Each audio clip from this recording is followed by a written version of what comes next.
Hey everybody, good evening. Welcome in.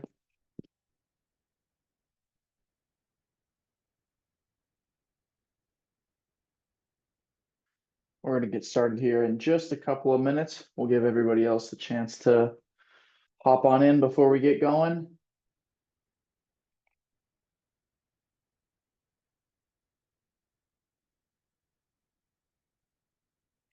In the meantime, though, how's everybody doing tonight?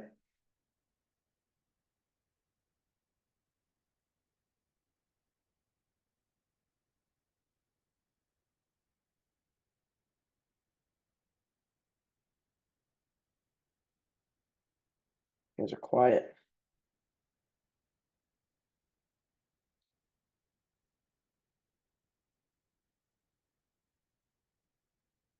You're freezing, Scotty? Why are we so cold? I guess it's that time of year. I'm in Southern California though, so it never really gets that cold. Not to rub it in.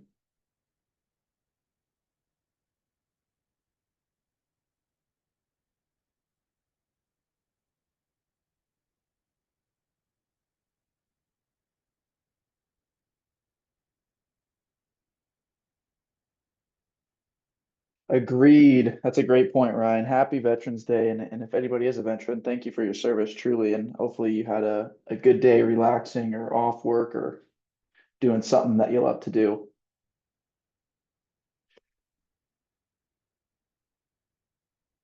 50 and cold. Damn.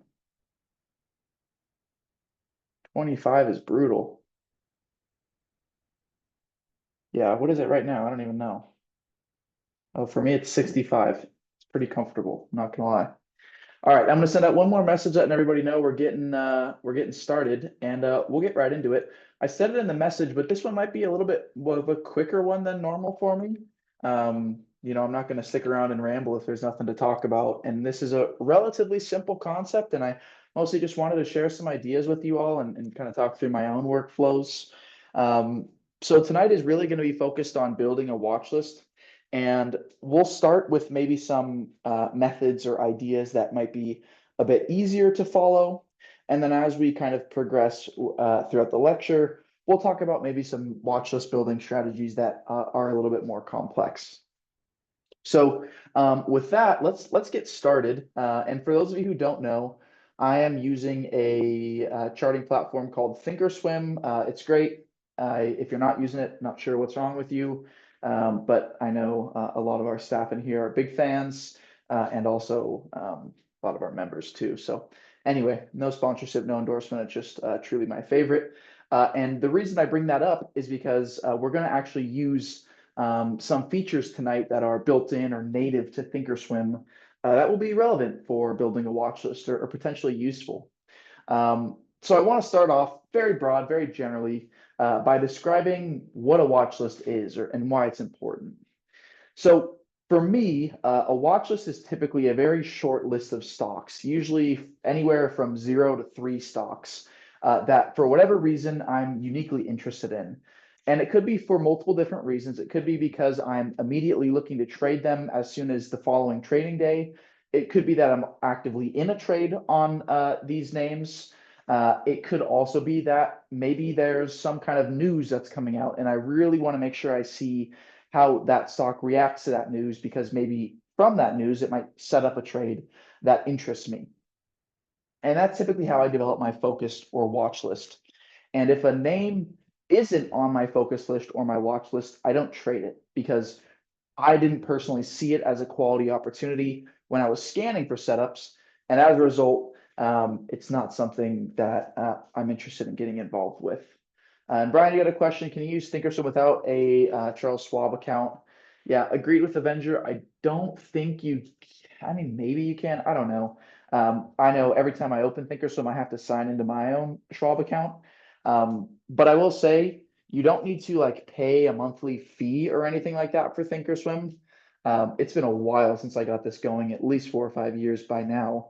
But when I first got my Thinkorswim account set up, or at the time it was TD Ameritrade, all you had to do is, sign up, get your brokerage opened up, fill in all the tax information. And then you did have to deposit $500 into your account, but you don't necessarily have to trade with it. If you just put 500 into your account, in the past, they would give you access to the full features and functionality, live data, everything, um, just for putting that money into your account. So anyway, that's what it was for me. But I'm not sure if that's the procedure these days, to be honest with you, Brian. So things could have changed. Um, but yeah, so anyway, that's kind of the purpose of the watch list is ensuring that you have a clearly defined list of trades, or excuse me, names that you're actively looking to get involved with.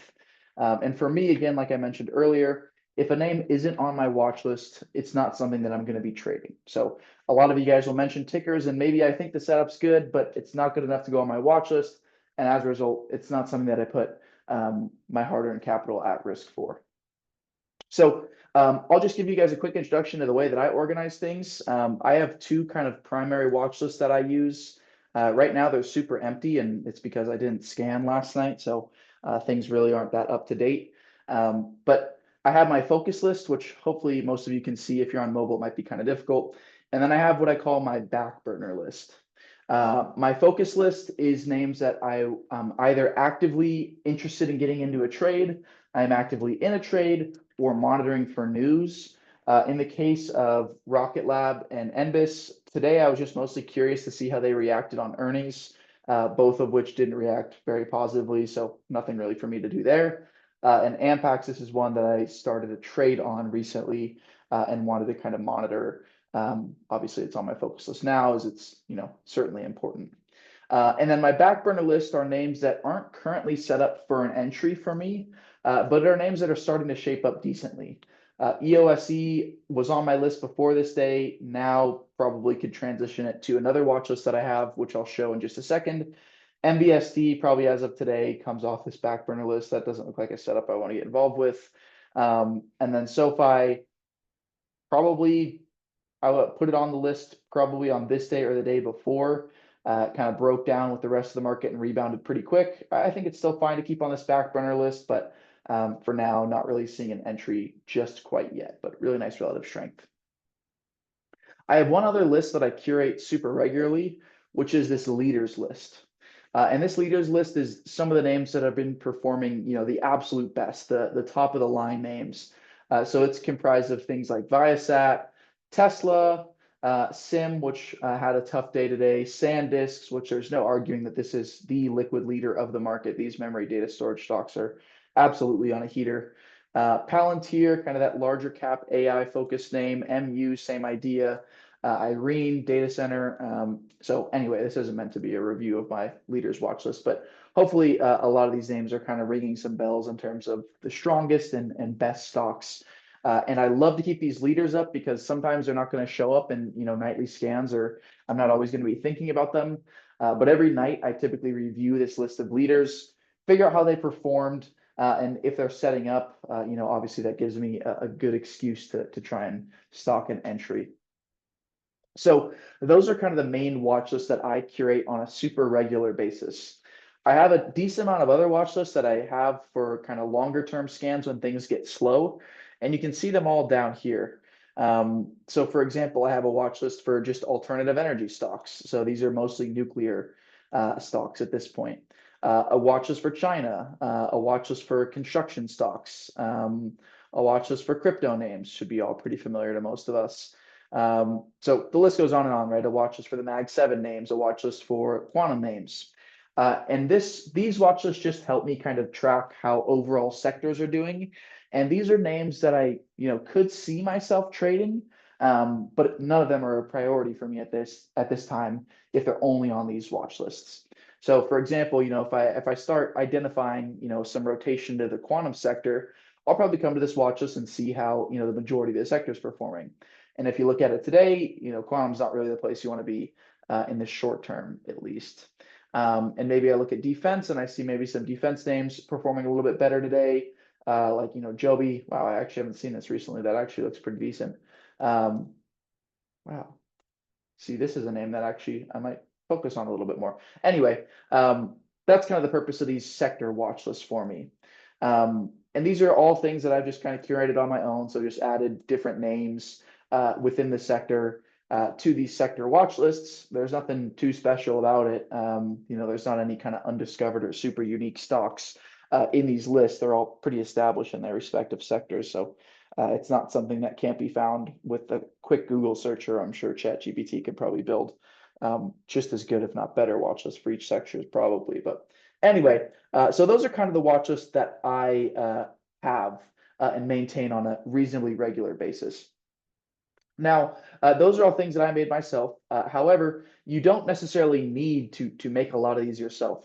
So Thinkorswim has this section for my personal watch lists, and it also has plenty of pre-built things as well. So for example, we could filter by, the biggest gainers, and this gives us a watch list of the things that are up the most today. So we can see some really big gainers today if that's what we're interested in. We could filter by, I don't know, by industry and go into the energy. Okay, this doesn't have anything great. It's all just oil and gas. It's kind of lame. Let's go into financials. Here's a watch list of every single financial stock. And I mean, this is just absolutely ridiculous what this gives us. I mean, this gives us all the OTC stocks. This is literally every single financial stock in the world. I don't really think that's something that we're going to be super interested in. If you want to see, the S&P 100, so the biggest 100 stocks in the S&P, this is a great place to start, your scans and looking for stocks to trade, right? This S&P 100 is all going to be established companies. They're all going to be reputable. They're not going anywhere anytime soon. And this could be a great place to start building a watch list for the week, right? These are all going to be relatively decent movers. And obviously they're going to be very liquid, easy to get in and out of. And it's just built in right here for you, so this could be part of your scans, is just looking through the S&P 100 and looking for, some names that meet the criteria that you're looking for. So those are just a couple of ideas and things to mention in terms of finding stocks to trade. And obviously this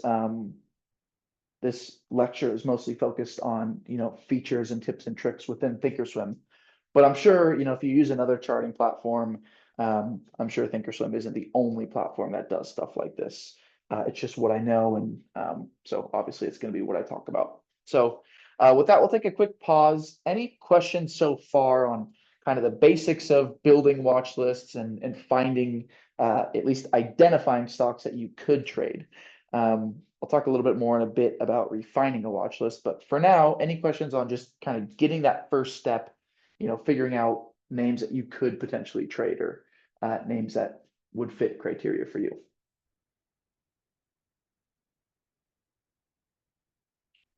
Cool. Okay. Well, as always, if there's any questions, feel free to unmute and let me know at any time. And with that, let's start actually doing some scans together and kind of talk through this workflow. So let's just focus on this S&P 100 list because, again, as I mentioned, it's going to be a great list of reputable companies. They're all mostly going to have pretty strong earnings. They're going to have a very stable fundamental outlook. They're not going to be going anywhere. So in terms of trading, they should be relatively less volatile compared to some more of our kind of growth names or higher beta names. So let's just look through a couple of these. Starting at the top here, well, actually, let me even say something else. So I have a couple custom columns on some of these watch lists. So you can see right now, I can actually filter based on, the week-to-date gain, month-to-date gain, or year-to-date gain. So we can filter by, what's doing the best on the year in the S&P 100. And at the top, we have Palantir, AMD, Intel, of course, General Electric. Looks like we also have CVS up here, which is kind of surprising to me, and a couple other names, right? So these are going to be our absolute top performers in the S&P. And in terms of relative strength, these are going to be the names that are absolutely carrying the market higher. And I've mentioned this in other classes, and I'll mention it again. Names that have appreciated significantly tend to do the same thing in the future. And now, obviously, past performance is never any guarantee of future results.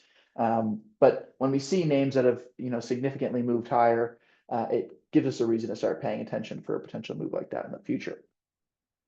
And that's a good segue into Ryan's question, which is what's my typical criteria when building a watch list? Momentum, potential news, technicals, etc.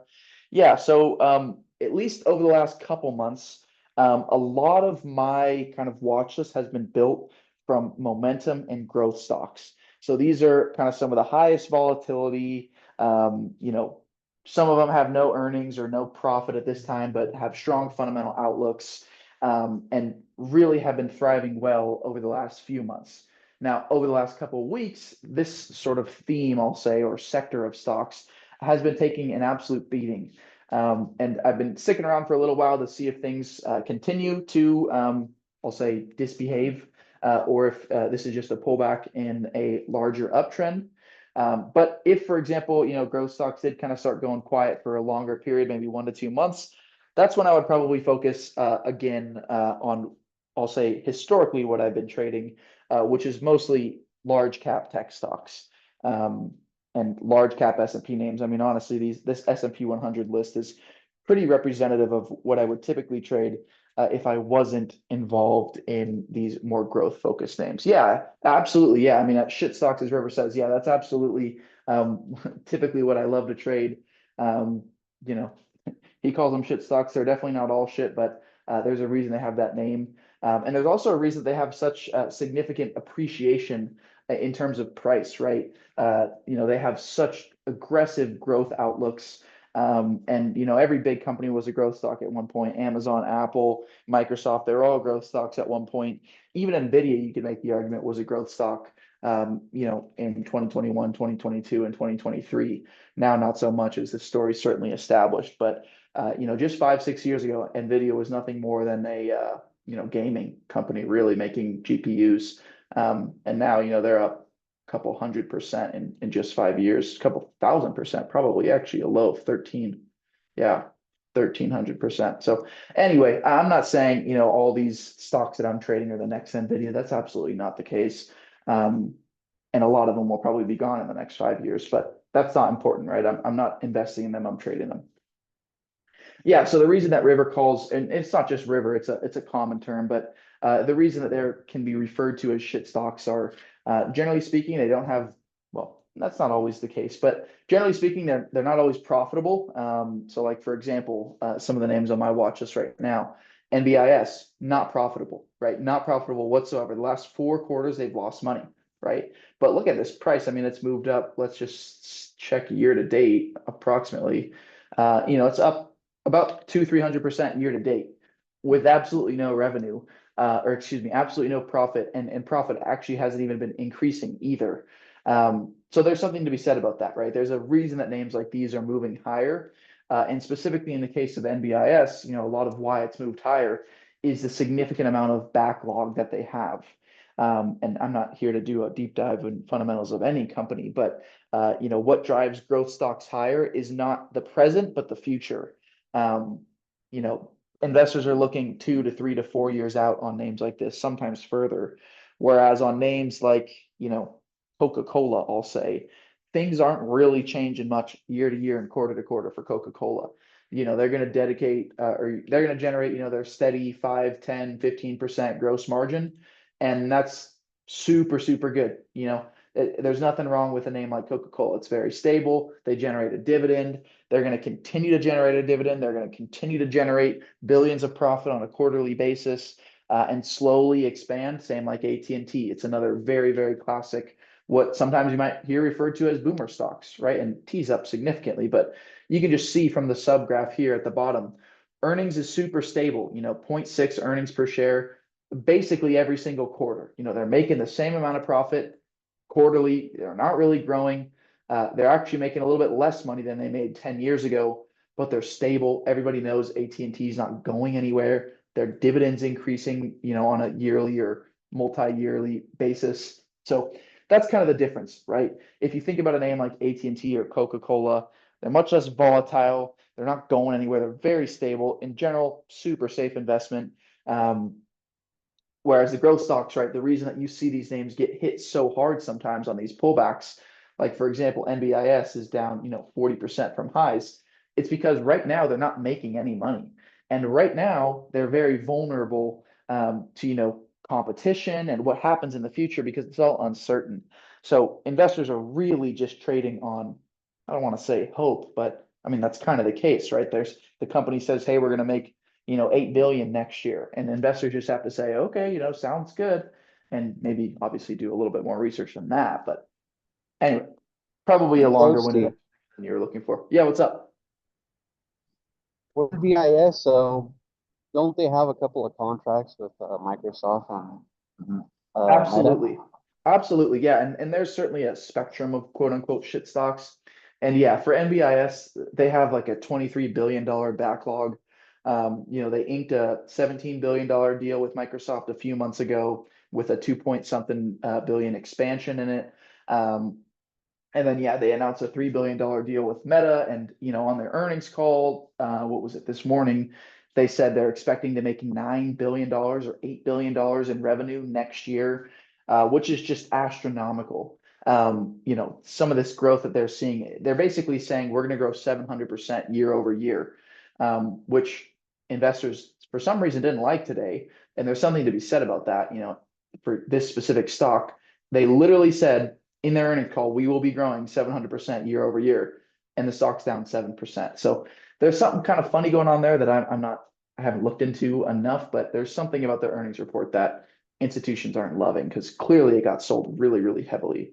Um, but Do you yeah, think that's just 100%. profit taking? It could be profit taking. I mean, the stock's up, two, three, 400% from the lows of this year. So yeah, I mean, it wouldn't be surprising to me if there was some amount of today that was just profit taking and kind of reducing risk after that earnings call. But I mean, this is a pretty aggressive amount of volume, right? I mean, this is double, maybe triple the average over this last year. So this isn't just profit taking and mom and pop, trimming their position down. People are selling, people unloaded their positions today. Um, Now, what does that mean for the future? You and I will find out together. It's back at support at this $100 level. So anyway, this isn't the NBIS lecture, but um, yeah, you could talk to MMA if you really want to know about NBIS. He's all over it still. I had to get out of there. All right. So we were talking about watch lists and we were talking about kind of some of the names that make their way onto my watch list. And the one thing that I mentioned that I want to just restate is that you don't need to trade every single stock on the market. Like for me, I made it pretty clear, the types of stocks I'm looking for now, but I also made it clear that, all, what the word I'm looking for? I will modify, I guess, my watch list. That's not really, I guess I'll acclimate to the current conditions of the market, right? And if it's a real tough market environment, sometimes I won't be looking to trade anything, and I'll just sit in cash and study. But if the market environment's maybe more difficult, but there's some quality trades and mega caps like there are right now, like for example, if you look at a name like Google, right, huge liquid leader, great setups all the way higher. There's real no reason to be short this name. It looks excellent, and there's been multiple entries, here and here that of course I haven't taken either one because, that's just the way things go. But anyway, right, when there's still, quality setups and different names, that's the, I'll say best part about a strong bull market is you're going to see rotation like this between sectors and, growth stocks, and any stock is going to go up forever. So you're going to have to change the names that you're looking for based on the market environment, or you just sit in cash and wait for your stocks to be hot again, which is also a super, super valid way to go about doing things. Like if you only want to trade, financials or energy, well, they're not going to be hot, or moving higher or trending the whole year, right? There's going to be probably a small window every single year where names in a specific sector trend very strongly and provide really high quality trades. And outside of that time frame, you either decide to sit and wait or adjust your strategy a little bit to, maybe scalp or anyway. Okay, so yeah, in terms of scanning and kind of developing a watch list, the workflow that I personally follow is starting from some larger list of stocks. And again, there's so many ways that you can get this larger list of stocks. For me right now, what I'm referencing is the S&P 100. You could generate a larger list of stocks based on a scan, right? For example, you might scan for the strongest stocks in the energy sector, right? Because the energy sector is hot, or you think the energy sector will be hot for some reason. So you want to start looking into energy stocks that are setting up nicely. You might be scanning for the weakest stocks on the year because you're looking for maybe cheap stocks that you could buy and hold for 10 years, right? So I'm not here to tell you the types of stocks to look for, and I'm not here to tell you how to build your specific watch list with your specific stocks. But what I do want to give you is kind of tools and the workflows so that you can start from a large list of stocks and narrow down to something smaller. And whatever those two lists looks like is completely driven by you and your own trading strategy. And I'm not going to be the one to tell you what the right way or right stocks to trade are. I'll just give you some examples. So with that, the way I like to scan for names is look for relative strength. That's always what I'm looking for. And let's say this is kind of our master list of stocks here. And I'm scanning based on, the names that are up the biggest on the year. Let's just make it alphabetical just so we don't have like a big group of, maybe really high quality setups. So something like PLTR, right? If I look at this name, it's trading above the EMAs. It just back tested this prior breakout. It held really nicely after this larger shakeout in the market, maybe some positive fundamental catalysts to back it, and maybe a good earnings as well. I'm not sure. I haven't read the report. And it's got a nice inside day as of today, right? So maybe this is a name that I want to trade. Maybe I want to day trade it higher out of this inside day. So I might put this on my focus list. Or maybe I want to see it consolidate for another couple days, or I want to see it come down to 184.69. Regardless, if I don't think it's something that I want to trade tomorrow, I'd put it on my back burner list. But this seems like it could be a good setup for a lot of people. So that could be one idea. Let's keep rolling. Apple, this name, it just kind of broke out. It looks like it's headed, right into these highs. For me, it's not something that I personally would trade. I think the setup was yesterday or the day before. So I wouldn't put this on my focus list, but this might be a market leader that I'm identifying, right? It's moving really nicely. It's up 2% today when maybe a lot of the market was closer to flat. So maybe this is something that I want to keep track of. ABBV, right? Again, maybe this is another sort of setup that I might be interested in. For me personally, this isn't something that I typically would trade just because EMAs are still in a downtrend and this is just its first day over the 50. But maybe some people like this reclaim of prior support and want to focus on this one and want to get long above this 224 spot and might focus on that. ABT, this would be one that would be a little bit weaker for me. Typically, if I see a name like this, I'm not even going to think about it for more than 5 seconds. So my scans, typically when I'm going through things, look like this. I'm just flipping through charts. And if I see something that catches my interest like this, and this doesn't mean it's going to be something I trade, but it's certainly interesting and maybe something to pay attention to. Maybe I'll stop for a second, get some levels going. Maybe it's something that I want to pay attention to in the future or figure out what this company does. And maybe I'll annotate that on the chart and then I'll keep rolling, or maybe I'll save it for later, right? And I'll just keep doing that same thing like this, not really interested for me. Again, this is all me. Amazon, could be something that I'm interested in, kind of a lot of volatility right now. And really this is how my scan process works. I'm just aggressively going through things right now. But if it's not a name that looks like something I'm interested in, I just keep going. Like cat, this looks actually pretty nice, right? I really like a long, maybe of this 574 spot. And I might put that on the focus list. CMCSA, right? This might be something to keep track of. If you see market weakness, maybe this is a short opportunity here, but maybe not something that I'm immediately looking to trade. So anyway, as you go throughout these names, you should be thinking, first of all, the criteria at which you typically look to trade. And that could look like a lot of different things. So for me, I'm looking for relative strength always. I'm typically a long focused trader so I'm looking for things that are in an established uptrend and have been showing prior indications of strength. I typically like to see the stock trading above rising 10, 20, and 50 moving averages. And if a stock doesn't meet all those criteria, I just move on. So like CRM, for example, I wouldn't even think twice about it, right? I just keep rolling. CVS, it looks like it would fit my criteria. So maybe I think about it a little bit more. This stock, not really something I'm interested in. And that's kind of how my process works, right? So I'm just quickly looking at things. And if it catches my attention, I spend a little bit more time thinking about it. And if after I, analyze the stock a little bit deeper and think, okay, this might meet my criteria, at that point, then you need to make the determination. Is this a quality setup? Is this A plus, A minus setup? Or is this something that maybe I'm forcing a little bit, right? Because if something that you're forcing a little bit, or maybe it's not quite ready yet, but you are starting to like it. Sometimes what I do is I use this mark row feature in Thinkorswim, and it makes the row blue in my watch list, so I can kind of come back to it in future weeks. Sometimes, and I wish I had some examples of names that I've done this before. Sometimes I'll leave a note on the chart and say like, liked this setup, didn't focus due to X, right? It could be due to sector, it could be due to, anything, right? Volume.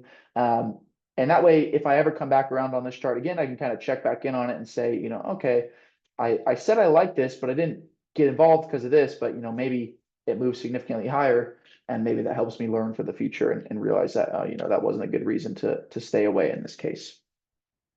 So for me, my focus list always needs to be, as high quality of setups as possible. Um, and I'm really not going to let my focus list get any longer than 3 or 4 stocks. If it gets longer than that, I'm not going to take 3 or 4 new positions in a day, really ever personally.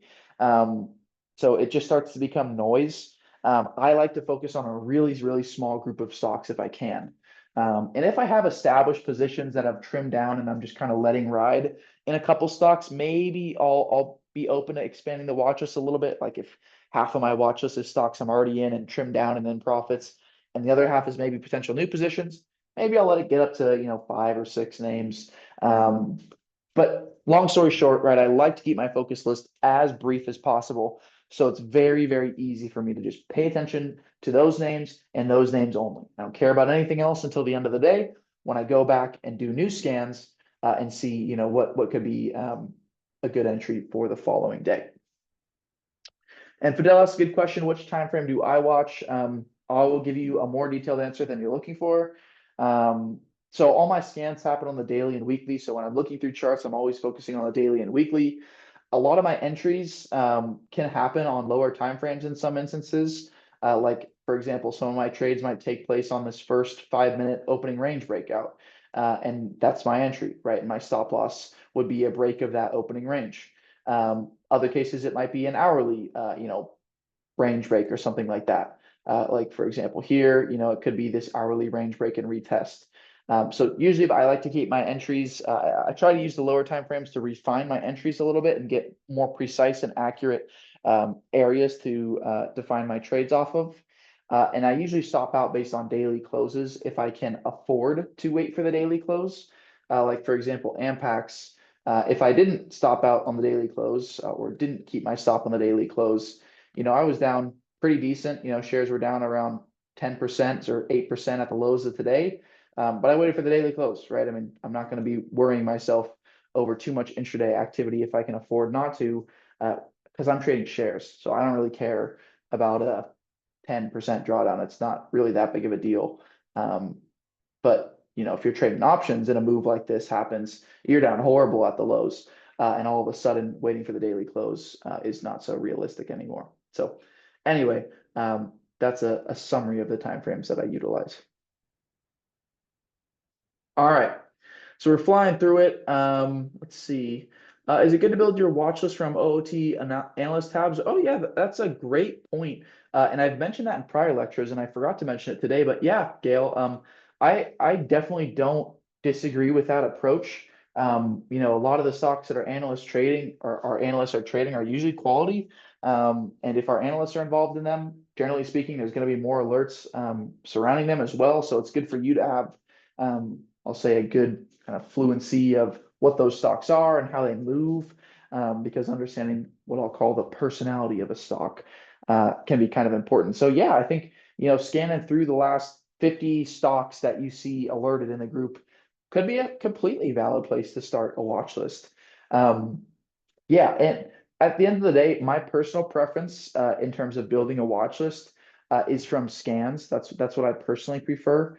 So I have a scanner that basically scans for the criteria that I'm looking for in trades, right? So I'm looking for, again, liquid leaders, so names above the 10 and 20 and 50 moving average. I'm looking for names that have appreciated significantly over, either the last month or the last 3 months or the last 6 months. I'm looking for names with a liquidity, kind of a minimum level of liquidity. So I don't want to trade OTCs or small caps. I want to trade names that I'll be able to get in and out of easily, because I'm not always trading, Amazon and Apples of the world. So that is a consideration. And I want to trade some names that are consolidating a little bit, some names that are starting to tighten up in terms of range on the daily and I scan for those sorts of stocks, right? So that's kind of what I'm looking for. And in Thinkorswim, you could build a scanner around whatever criteria that you're looking for. So if you wanted to scan, for names that are, um, I don't know, maybe 5% away from all-time highs and in an uptrend based on the moving averages, that'll generate you a watch list, right? It'll give you a list of X amount of stocks, and you can start looking through them and see if there's any setups that interest you. All right. I feel like if I keep talking, I don't really feel like I have too much else to cover, so I don't want to just ramble for no reason. So I want to see if there's any other questions that I can cover or kind of directions that you guys want me to take the class in before we call it quits. But that's the big idea of building a watch list, guys. I mean, it's pretty straightforward, and I find it very important. One of my favorite trading rules is to only allow myself to trade things that are on my focus list, because if they're not on my focus list, that means I don't have a plan, and it means I'm getting in there emotionally, right? So if something's on my focus list, I looked into it, I developed a trade plan for it. I know it's a quality setup. I know it meets all the criteria that I'm looking for. So I'm basically guaranteed to at least have a good shot at winning on the trade. Now, obviously, things aren't always going to work out. Things are going to go against you. And certainly I've felt that pain recently. But it is what it is, right? Not every trade that you take or not every name that you add to your focus list is going to work out. And you have to take those lessons and figure out, maybe what could have been improved about that setup. Maybe were you forcing it? Did you bypass some of your criteria in order to make that one fit on your focus list, et cetera, et cetera. What are my thoughts on the market currently? Bullish, bearish, neutral? I mean, you got to be bullish, right? The market's in an uptrend. You can't be bearish if the market's in an uptrend. You look at the daily, we're in an uptrend. You look at the weekly, we're in an uptrend. 50 simple moving average just held.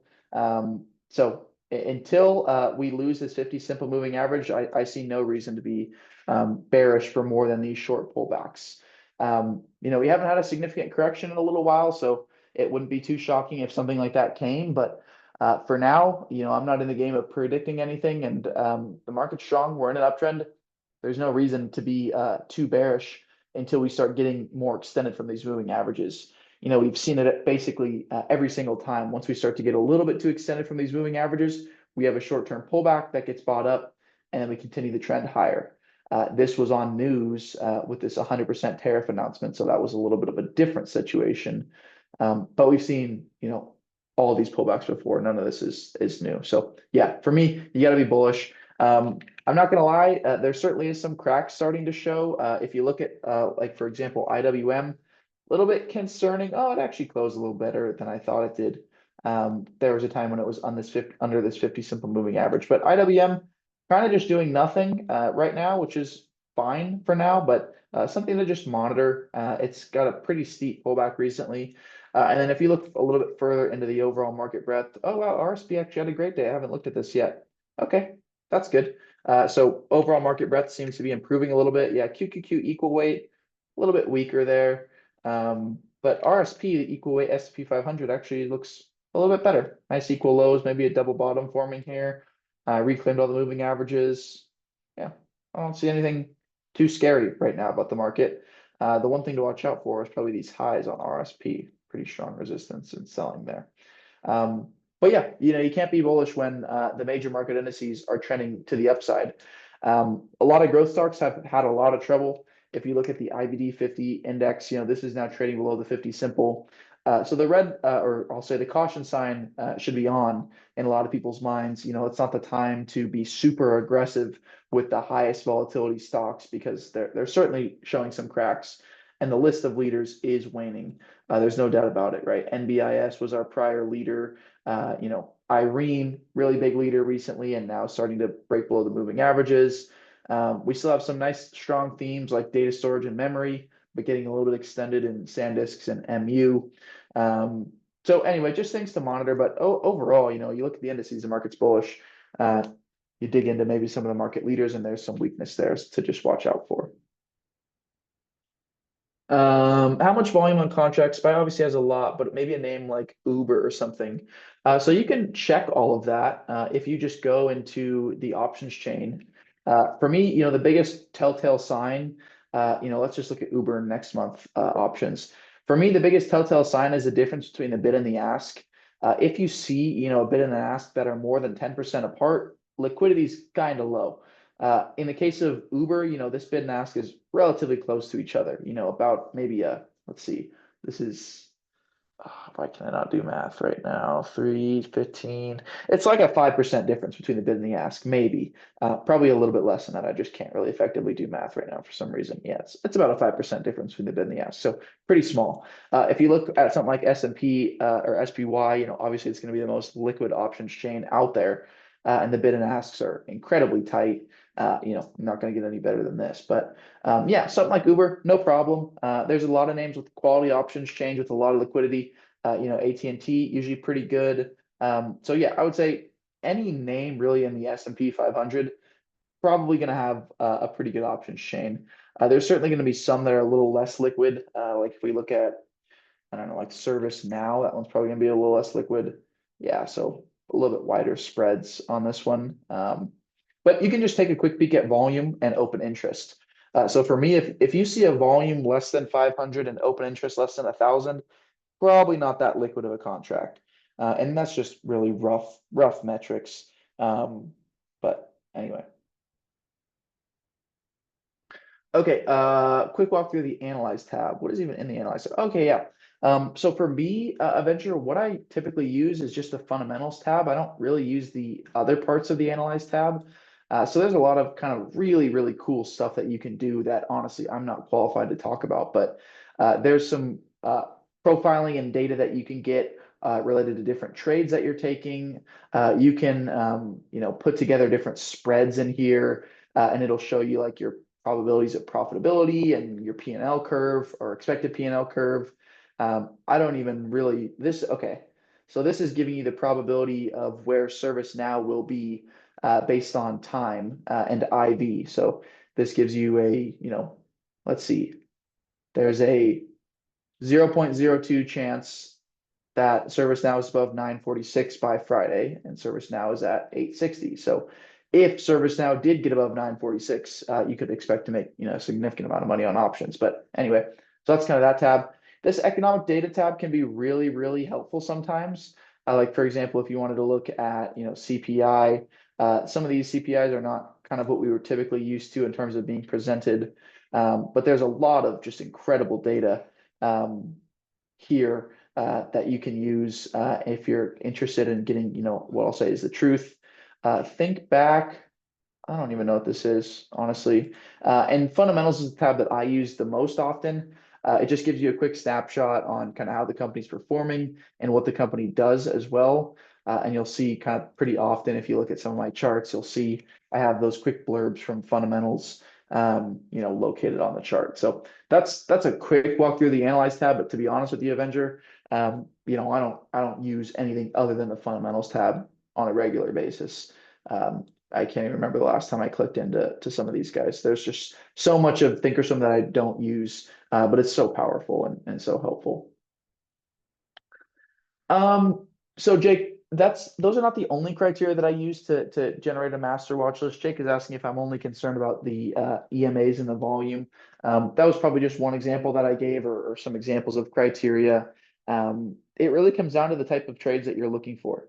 Like for example, if you're trying to scan for maybe long-term investments that are bottomed out and maybe at a cheap valuation, you're probably going to want to scan for names that are more than maybe 50% off all-time highs, that have been in maybe a 10% range for the last, I don't know, 20 trading days or something like that, which would give you names that have pulled back and are now consolidating. So anyway, that's just example criteria. Typically, how long does it take for you to go from scanning to filling order? Like, how long do you work with each focus list until you place a trade? Yeah, I mean, in some cases, I never place a trade on things that make it to my focus list, like Rocket Lab and NBIS. You can see I still have my old alert on this one. It never triggered, and there was no trade to be taken. This is going to come off the focus list tonight. Same with NBIS. I didn't even have a trade planned on this, to be honest with you. I was just really wanted to see how it reacted to earnings. And it reacted poorly. So this was coming off the focus list. But to answer your question directly, volume, I could add a name to a focus list, at night, and the next morning in under 8 to 12 hours, I'm entered into a position in the name. So it could be really quick.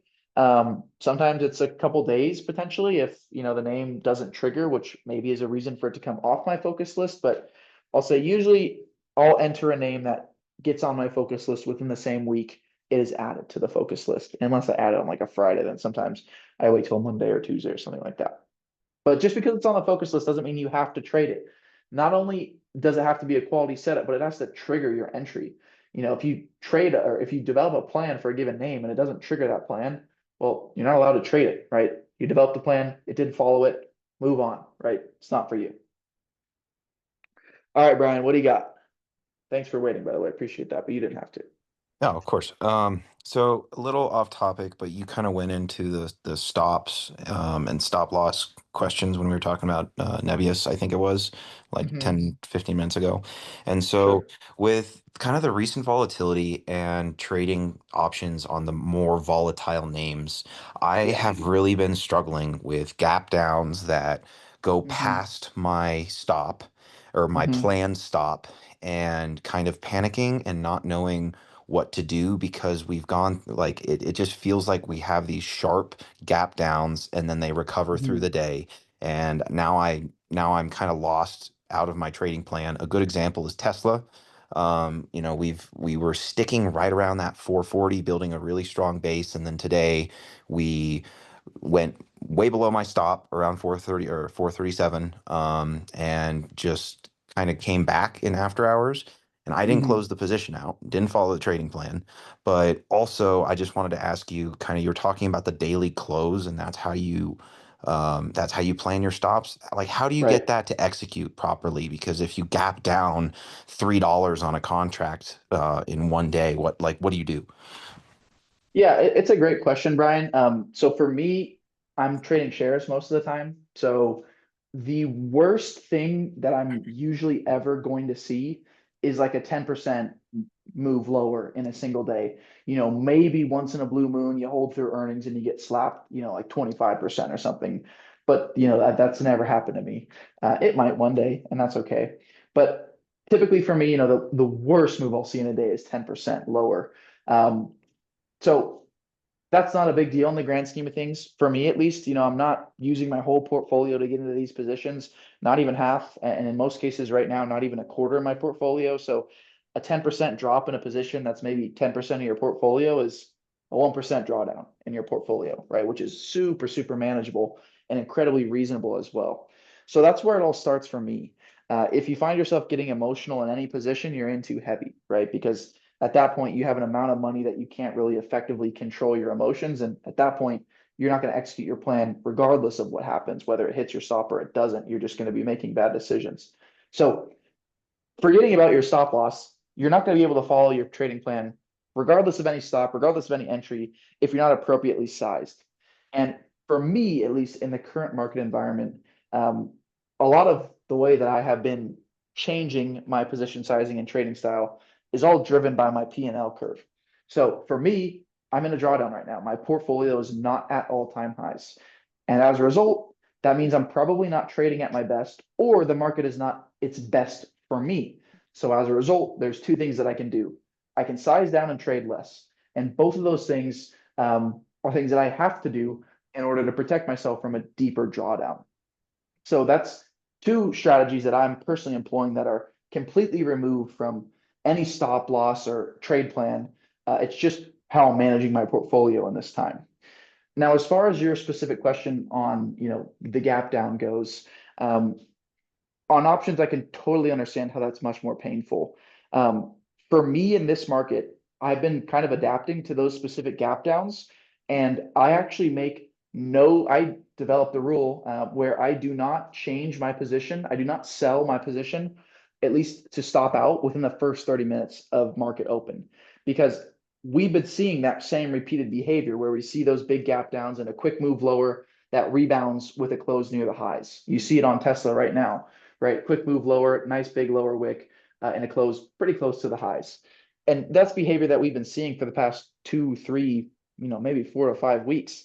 So I no longer, at least in this current market environment, and this may change, I don't stop out in the first 30 minutes. It doesn't matter what happens with the position unless, I'm sure there'd be a time when I would stop out in the first 30 minutes. There's has to be something, but for now, I had great success following that rule, and it might sound bad, but I've been noticing the same behavior that you have, right? Where we get that gap down, quick move lower, and then recover.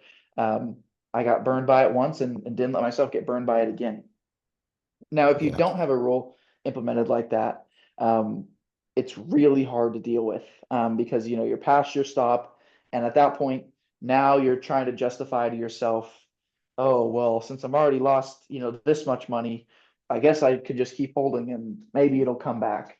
Um, my One of my personal, sorry, go ahead. So, so I was just gonna say, relating to kind of what you're saying, one of my bigger issues, I think, is I trade options mostly, and I trade them from an income standpoint in the same account that I have long-term hold shares of a Mm, variety of companies. And so they're in the same account, and my options contracts, usually my positions won't exceed 2 to 3%, usually around 1.5% of my portfolio size, my full portfolio size. And that's fair. so the one of the issues I feel like I'm running into is I will have a gap down of say 35% or 40% in a day on one of my options positions, but it's such a small amount in the grand Mm, scheme of my portfolio. I kind of just say, well, let's see if it bounces it through the end of the hmm. day, and I lose track of the trades, and I'm kind of Yep. I feel like I'm dying by 1,000 cuts. Yeah. And so Yeah, that's for that's me, I've that's always kept that money separate. I okay. never trade options in the long-term portfolio. Um, and I don't know, you might have something against Robinhood. You seem like a smart guy that probably would have something a little bit more professional, but honestly, I like Robinhood a lot, and it gives you the ability to have like separate accounts for Yeah. different stuff. So you could have I one for short term, one for long term, and split I it up. use interactive brokers, and Okay. so I don't know. the only issue I think I would have with that is I'm on a portfolio margin account, Hmm. and my margin balance is all added through the long-term share positions I have, so I can Gotcha. sell calls and buy calls based on that equity, and so it allows me Got to it. have larger position sizes.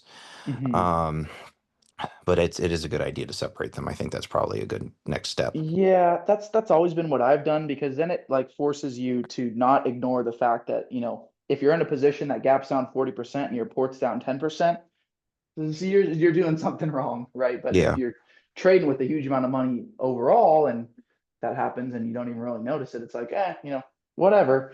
Um, but yeah, I mean, to me, it sounds like maybe separate those portfolios out. Um, I would probably try and drop your sizing in this market. Honestly, that's what I've done. There's two things you can do when volatility increases. Drop your sizing or widen your stops. And for me, I'm doing both, right? If there's going to be more volatility, um, you got to be prepared for it. And these gaps downs haven't gone away just yet. And Yeah. one kind of metric that you can maybe try and keep track of, and I know I'm throwing a lot at you, so I'll try not to No, say please any throw it more all. on I appreciate this. it. Okay. One metric that you can try and track is the average daily range of the S&P in terms of volatility.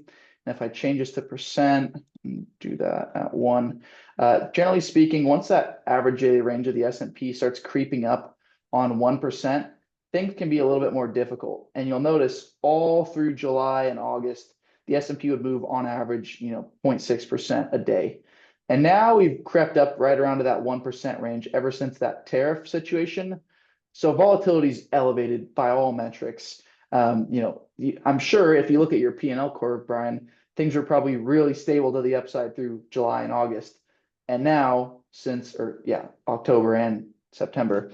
But now, ever since mid-October into the beginning of November, things probably have gotten a little bit more volatile in your portfolio, Yeah. which would correspond to an overall increased market volatility.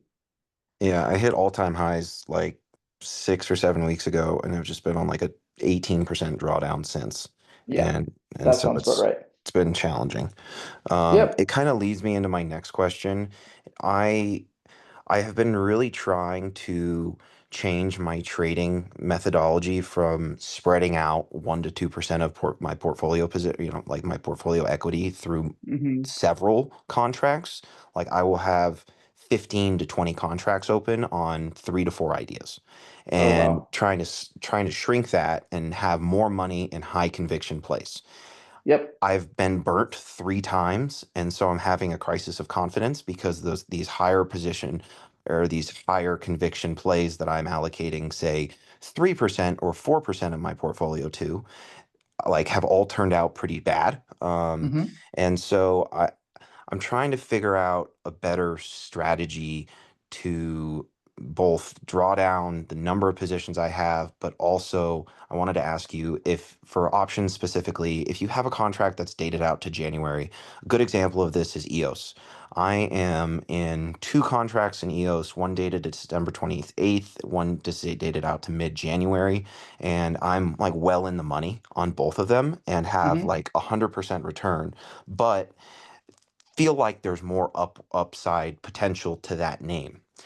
I And agree. so what is the confluence for you of decision making to take profit versus letting the name run if you Yeah. have more time on the contract? Because for example, Tesla, I was like 8 grand in profit on a 500 call and then just got wrecked, Hmm. and that's happened twice in the last 2 weeks with Tesla in terms Hmm. of like holding that position out through December or through January, but it was in profit, now it's in the red, back in profit, now in the red. And I'm trying to understand like what would be a better strategy to, all right, the stock got where you need it to be, take profit. Yeah, there's a couple things. The first thing that I'm going to say, and I'm going to continue to touch on the same theme, is that market volatility is obviously elevated. Some things that I've done in the past when market volatility is elevated is once I'm in profits, say 10% on a position, my stop goes to break even. Even if I didn't sell, my stop goes to break even. And if I get taken out, whatever, that probably means I'll get a better entry. And if not, great, that means I'm making money. So that's one thing that you could do. That way you at least don't see those, big green moves to red. And you can always re-enter, right? You know how this market has been. If you go red on a contract to go back to break even, there's a really good chance it's going to go red. Yeah. And you'll be I able to just buy get again gapped on lower. entry and then the stop doesn't matter because Yeah. you're past your stop limit because I usually do stop limits Hmm. and I try and get the spread, but every so often when something gaps down, the spread gets kind of gnarly. And Yeah. then all of a sudden your stop limit is well above where the bid is. Sure. Yeah, that's a fair point, and I'm not trading options really that frequently today. So I guess I don't Okay. have that big of an issue in terms of that. However, um, I'd never really put stops on the books. I would always set alerts and then manage the position myself from there. Yeah. So if I really need to get out of a position, I would market sell or just put in a limit at the bid, and get out that way rather than having that stop order in. That's how I've always liked to do things. I always like to set alerts instead of stop orders and just go check the chart. And if I need to stop out, I stop out without thinking twice about it. And then I don't have to worry about the stop order on the books. There's been times when I put a stop order on the books and forgot about it, and it's fine. But anyway, um, as far I've as done that too. knowing when to sell, when you're trading high flyers like EOSC and even Tesla, you never know when these names are going to top out, right? If you look at a name like BE, which is undisputably one of the biggest market leaders over the last couple of months, there's no denying that this name looked like it was going to top many times. You look at the name here after this big gap up and then another huge gap down, and you might be like, wow, probably he's done trending. And then you look at another big move higher with a massive gap down. This name drew down 30% in 3 days. A lot of people might think, okay, the name's done here, right? It's done. It's not going to trend anymore. And then does the same thing again, right? Breaks the moving averages again, then moves another 30% after that. So, when you're in what I'll call true market leaders, you're never going to be able to time the top or the bottom. It's just fundamentally not possible. Um, what I've been doing is trimming into strength always. I'm always selling some of my position into new highs. Usually it's been after, 1 to 5 days after I enter, I trim some of my position into new highs. From there, the rest of the position is trailed higher with the 10 EMA. And something that you could do in some cases is, let's say, for example, a name breaks the 10 EMA. Well, maybe you trail a little bit less. So maybe you sell half of the position that you have remaining. And then if it breaks the 20 EMA, then you sell the rest. That could be something that you employ. Now, again, that doesn't really solve your specific problem, especially because we're not really in a beautiful trending environment like we were over the last 4 months. That's not really the market that we're in.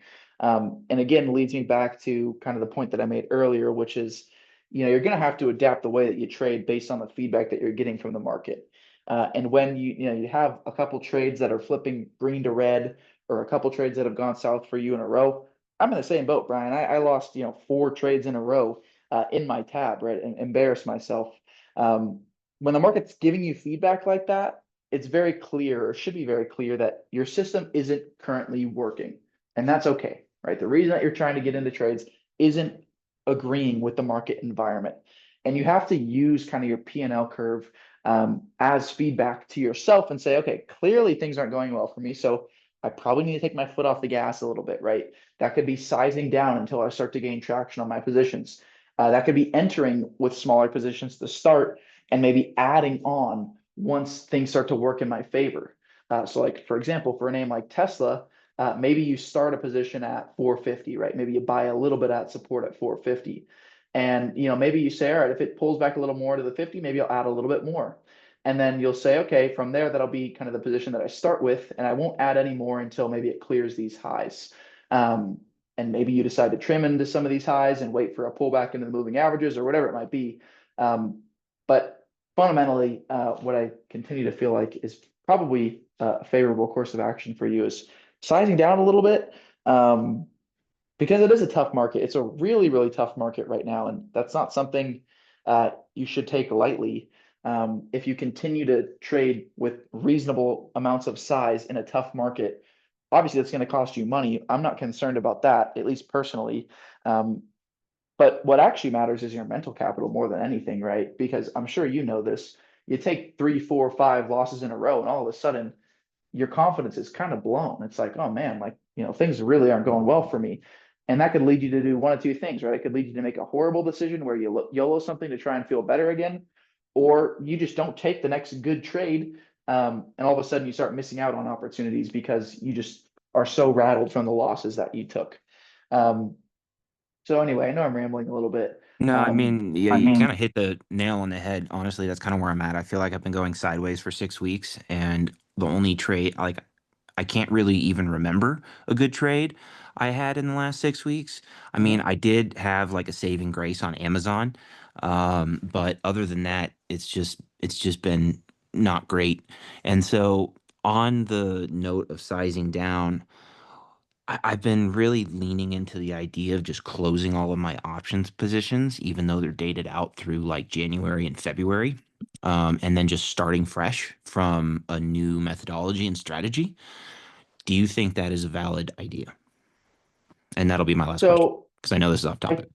I think there are some things that you could do. Obviously, Brent, I can't give you personalized financial advice. I can't tell you what to buy and what to sell. What I can tell you is what I would do. And since I have full mental clarity right now in terms of looking at your portfolio as an outsider, your drawdown and positions aren't impacting me at all. If I was in your position, I would probably try my best to not make an emotional decision. And that could look like a couple different things. But if I'm not doing well in the market, I would hate to sell, my best positions, the market leaders that I'm involved in, just because I'm dealing with some pain on some of my losers, right? Because it sounds like you're in some quality positions. I know EOSE is a market leader, right? There's no denying it. And I would hate to, cut some really strong positions, and maybe you need to trim some, and that's okay. But I would hate to cut some of my strongest positions just to make myself feel a little bit better about some of my losers. Now, one thing that you mentioned earlier was a bit of a red flag to me, where you mentioned you're in, multiple different options contracts for the same stock. Um, I just never find that easy to manage personally. Um, I've always found when I get myself involved in multiple contracts for the same stock, it's usually because I'm making an emotional decision or getting greedy or something like that. Because usually the way it starts is, maybe you enter something longer term, and then you're like, oh, but I think it's going to make a shorter term move. So I'm going to get some shorter term stuff. And then all of a sudden, once it goes the wrong way, then you have a problem with the shorter term stuff, which makes you cut the longer term stuff because now you're just mentally drained. So anyway, yeah, I mean that's probably what I can say, Brian. But I think we could have a longer conversation about this too, if you wanted to DM me too. Toasty, I wanted to say something. Hey, Sure, Norbert. just thank you, Toasty. I appreciate it, and I'll You got it, DM Brian. you. I Yeah, appreciate DM your me. input. Yep. Norman, last thing, I gotta bail. Yeah, just I think something that would work when market gets a little expensive is looking at PE ratios of 21 to 35. Usually something over that's either overpriced or the stock is just getting ahead of itself. I actually did that yesterday from PE ratios from negative 40 to negative 100, vice versa. And Mhm. just so that's going to matter usually when companies report on earnings, if they're actually growing or they're still being in debt and might go bankrupt. Usually, sometimes that happens. But yeah, that was just my question.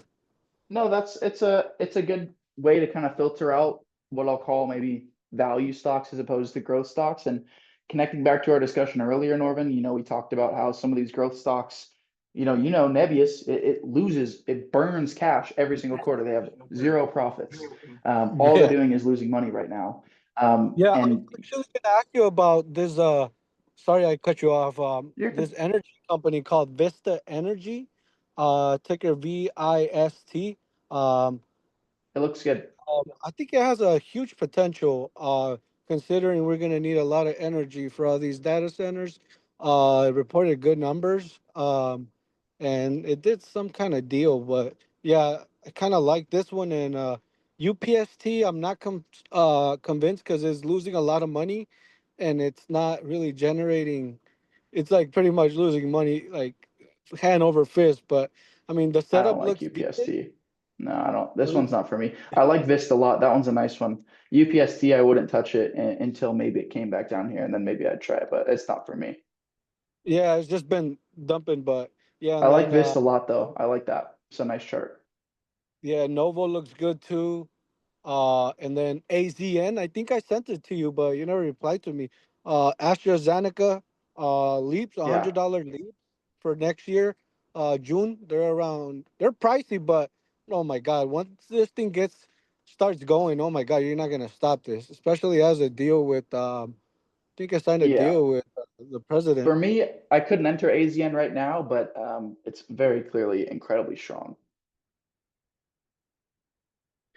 All right, guys, that's going to do it for us tonight. I appreciate all the questions, and Brian, I think that was a great discussion, and I hope some others maybe got some value out of that because I'm sure it applies to multiple people. Um, and yeah, you and everybody else obviously are always free to send me a message. So anyway, guys, it's been a pleasure, and I appreciate your time as always. And Norman, thank you for sharing some of those names. I like VIST a lot, and you can DM me as well, and we can talk about that a little bit more. But thanks again, guys, for your time. I really appreciate it. Great questions as always, too. That was fun. All right. Have a great night, everybody. See you later.